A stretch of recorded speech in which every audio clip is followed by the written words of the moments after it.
Meus queridos irmãos e minhas queridas irmãs, esse é o momento de nós ouvirmos aquilo que o Senhor tem para falar conosco. O texto é de Neemias, capítulo 8, verso 1 até o verso 12. Mas antes nós vamos fazer, mais uma vez, uma oração, pedindo para que o Senhor venha iluminar a sua igreja. Deus bendito, todo-poderoso, rogamos para que teu Espírito ilumine o teu povo, a fim de que ele entenda a tua palavra e que ele possa também praticá-la, a fim de que teu nome seja glorificado e a tua igreja seja edificada por Cristo, Senhor nosso. Amém. Neemias capítulo 8, verso 1 em diante.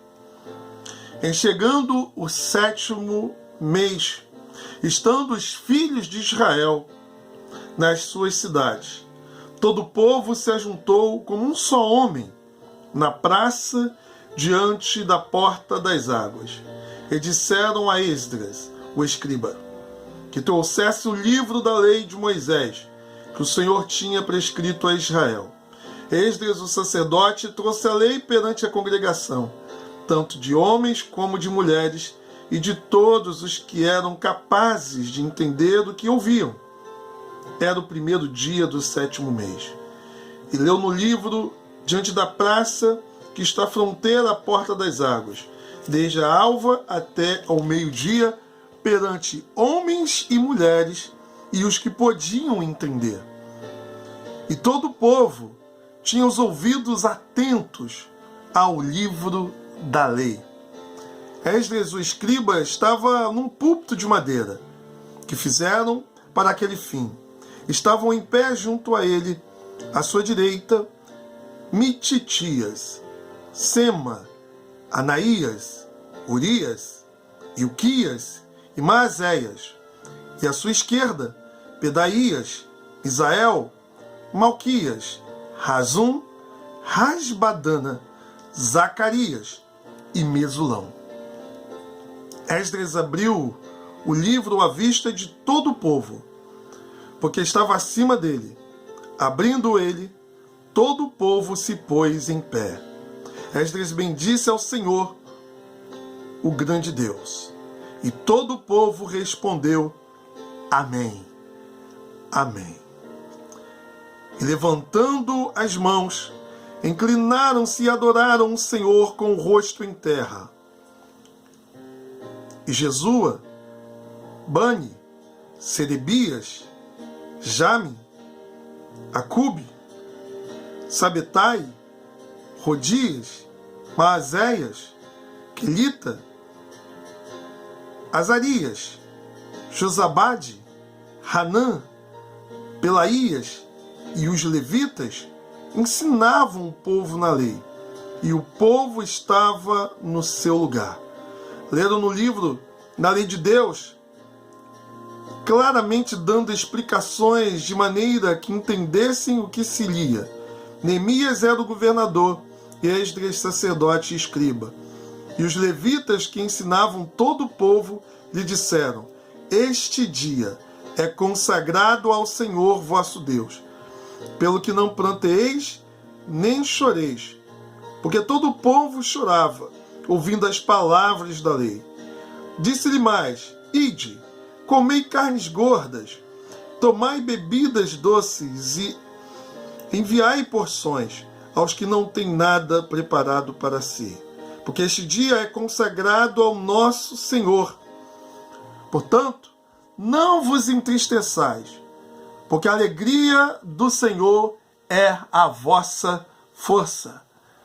Os levitas fizeram calar todo o povo, dizendo, Calai-vos, porque este dia é santo, e não estejais contristados. Então todo o povo se foi a comer, a beber, a enviar porções e a regozijar-se grandemente, porque tinham entendido as palavras que lhes foram explicadas. Meu amado irmão, minha amada irmã, o que é igreja? Qual é a relevância da igreja na sociedade? qual tem sido o impacto da igreja na comunidade local? O que é ser uma igreja relevante? Nós vivemos em tempos de crise, e crise das mais variadas. Hernandes Dias Lopes comenta que a crise avassaladora que atinge a sociedade também alcança a igreja. Embora estejamos assistindo a uma explosão de crescimento da igreja evangélica brasileira, não temos visto a correspondente transformação na sociedade. Nós vivemos na nossa contemporaneidade algumas éticas fundamentadas na pessoa do homem, o que chamamos de antropocentrismo, o homem no centro das reflexões, o homem como a medida de todas as coisas. Temos desafios enormes.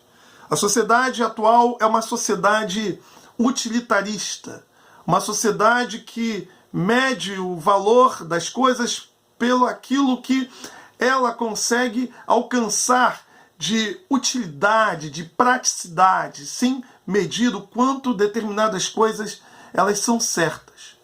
É o que chamamos também de pragmatismo, resultados rápidos, sem se importar com o método, se ele é certo ou não, para alcançar aquilo que se espera. Uma sociedade hedonista, onde o prazer é o centro de todas as coisas, onde as decisões, o conceito de felicidade é individualista, não é coletivo. É uma sociedade onde as decisões são tomadas com prazer que determinada coisa proporciona, a emoção, o sentir, a sensualidade. Não sensualidade apenas no campo da sexualidade, mas a sensualidade de sensual, de satisfação, de prazer. Não que o prazer seja errado, mas muitas das vezes as decisões são tomadas com base no prazer pecaminoso e ela passa a ser algo aceita a decisão porque proporciona a suposta felicidade para o indivíduo. Várias vezes nós ouvimos as pessoas usarem a expressão: o importante é ser feliz. Uma sociedade materialista onde as pessoas valorizam muito mais o ter em detrimento do ser. As pessoas buscam a felicidade em coisas materiais e valorizam aquilo que tem a ver com o campo da matéria. Muitas pessoas, elas medem o valor das outras por aquilo que ela tem, por aquilo que ela conquista. E se você é para alguém aquilo que você tem, no dia que você deixar de ter, você também deixará de ser para essa pessoa. Uma sociedade que coisifica as relações, uma sociedade em que as relações estão deterioradas, relações baseadas no interesse.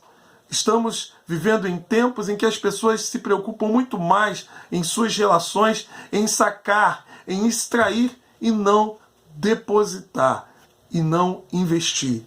E isso passa também para o campo das relações religiosas, onde o indivíduo ele fica membro de uma igreja ou se torna adepto de uma religião com base naquilo que aquela instituição, que aquela religião pode lhe oferecer.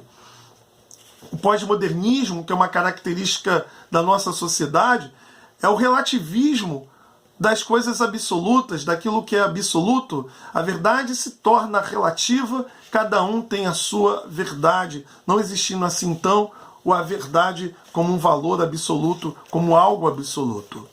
A igreja ela está inserida nesse contexto e sofremos os desgastes exatamente dessa cultura, desses valores adoecidos e invertidos, e muitas das vezes eles são desenvolvidos no seio da igreja. Portanto, meu querido irmão, minha querida irmã, no texto que nós acabamos de ler de Neemias, nós podemos aqui encontrar alguns princípios fundamentais para nós entendermos de que modo a igreja ela cumpre o seu propósito. Ora, o livro de Neemias é um livro que narra esse período de reconstrução do povo de Israel das muralhas de Jerusalém. É o livro que narra sobre a atividade do grande governador Neemias, que depois do exílio eles tiveram ali então todo um trabalho de reconstruir tanto Israel no seu sentido físico como também espiritual. Os grandes nomes desse período podemos aqui citar Neemias e Esdras, conforme foi lido aqui. Aqui nós nos deparamos então com 4 verdades que o texto nos apresenta para a nossa meditação. O primeiro princípio é o princípio da palavra de Deus, que está no verso 1 e também no verso 2. Aqui nós nos deparamos com a palavra sendo lida e pessoas explicando a palavra, porque o povo no exílio já tinha perdido o costume da língua hebraica. O texto foi lido em hebraico, a língua a qual a escritura ela nos foi assim então revelada, mas o povo tinha a fala aramaica. Então, à medida que era lido o texto, ele também era ensinado, era explicado. A palavra de Deus ela assume uma importância singular na vida do povo de Deus. Primeiro porque a palavra ela é o Logos, o verbo de Deus, o verbo criador. É a fonte da existência de todas as coisas. A palavra de Deus ela é também a manutenção de toda a criação. Por meio da palavra Deus cria e por meio da palavra o Senhor sustenta. A palavra de Deus ela é a fonte do prazer e da comunhão do crente. O crente ele se deleita na palavra de Deus. A palavra de Deus ela é alimento, ela sustenta o povo de Deus. É alimento espiritual, é o fogo que aquece o coração. É aquilo que arde em nosso peito e que nos faz ter um relacionamento forte com o Senhor.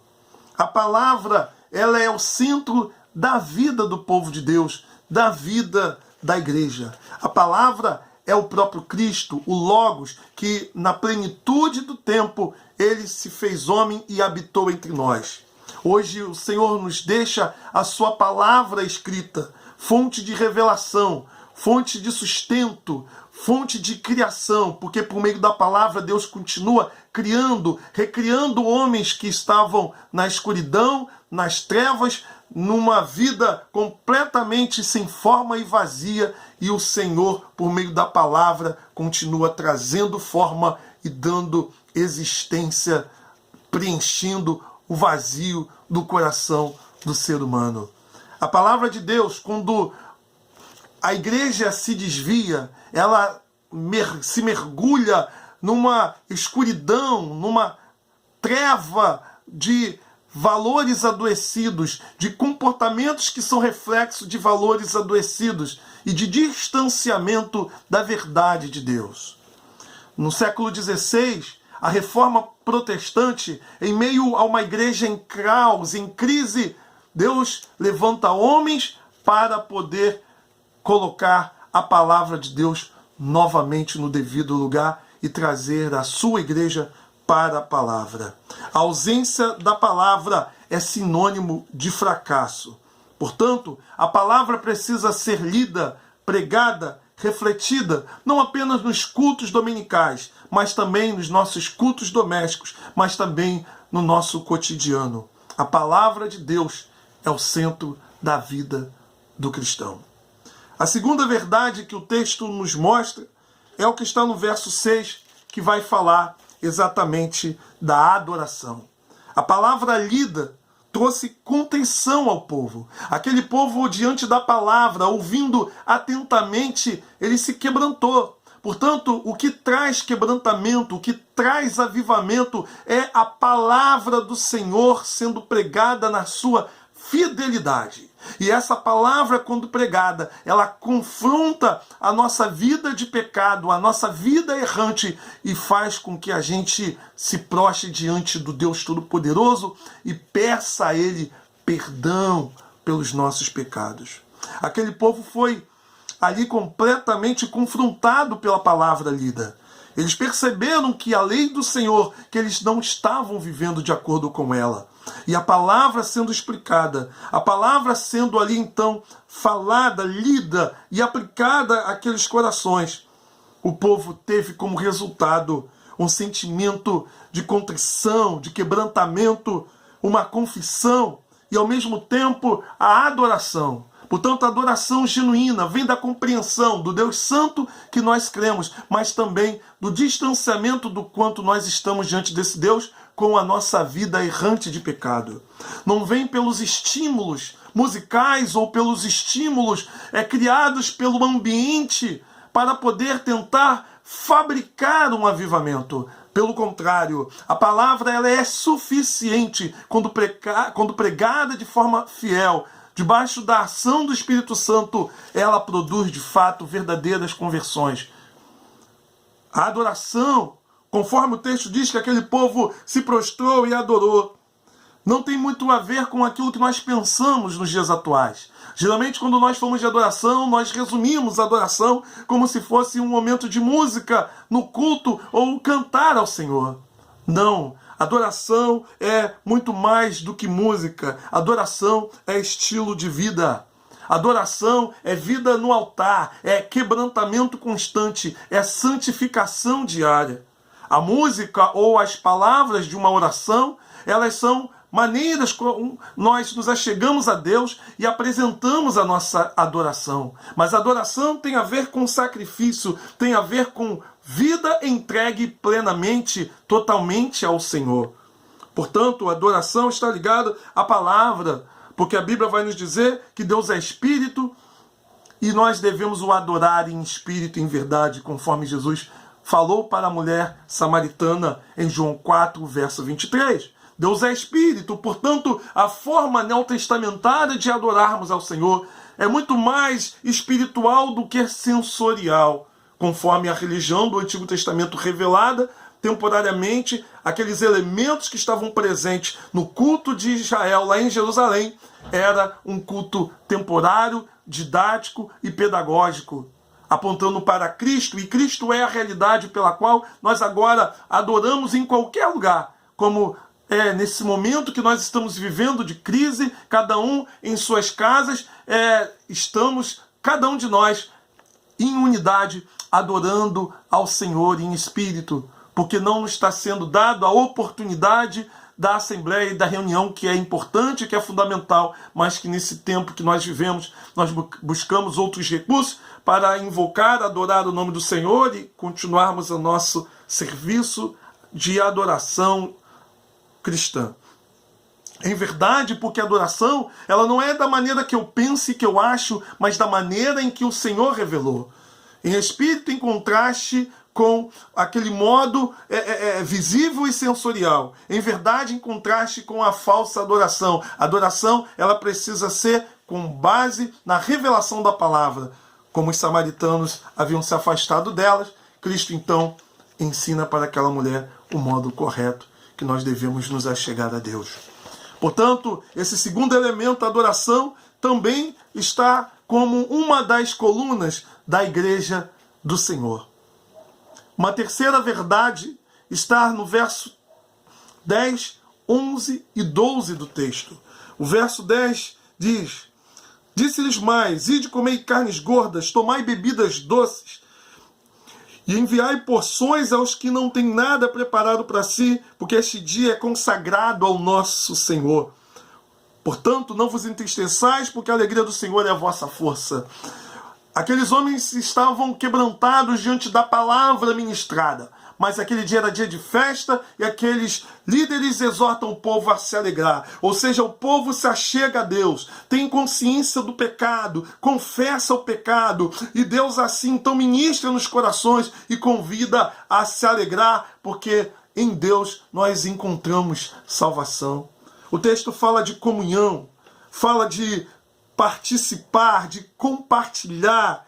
O texto diz que aqueles que não haviam preparado nada, as porções deveriam ser levadas para eles. A igreja é uma comunidade que deve celebrar a comunhão, não apenas no culto, mas a comunhão diária, a comunhão nas atividades cotidianas, como uma tarde, um bolinho, né? um café da tarde com um irmão, com uma irmã, um telefonema, um chá, um momento de conversar, de se descontrair, de estar junto, de entender que a relação cristã ela é muito mais do que os nossos encontros oficiais.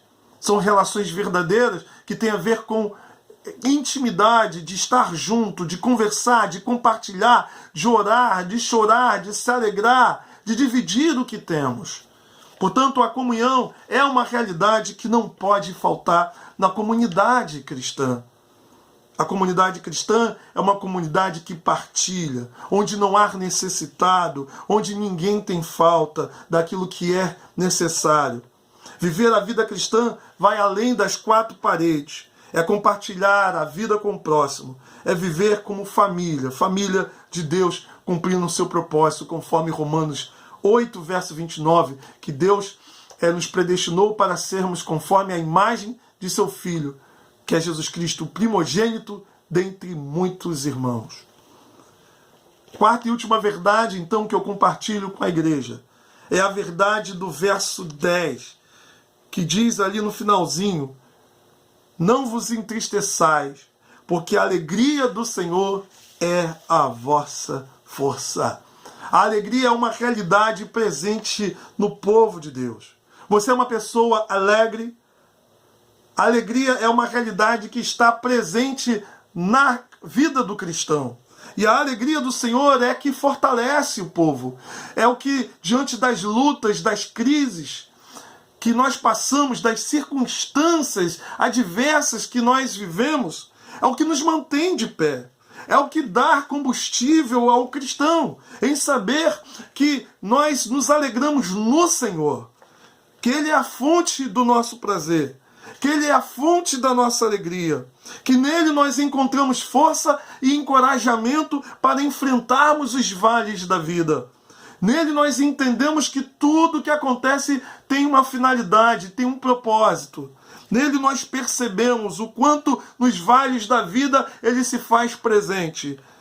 Nele nós podemos orar e pedir livramentos, mas se Ele permitir que venhamos a passar por situações difíceis, nós não passaremos sozinhos. Nós teremos a certeza de que Ele estará conosco. É por isso que Paulo, mesmo diante de situações difíceis e adversas, ele em Filipenses 4:4, a carta que é chamada de Carta da Alegria, ele diz com muita propriedade, como um mandamento e não como uma recomendação: regozijai-vos no Senhor.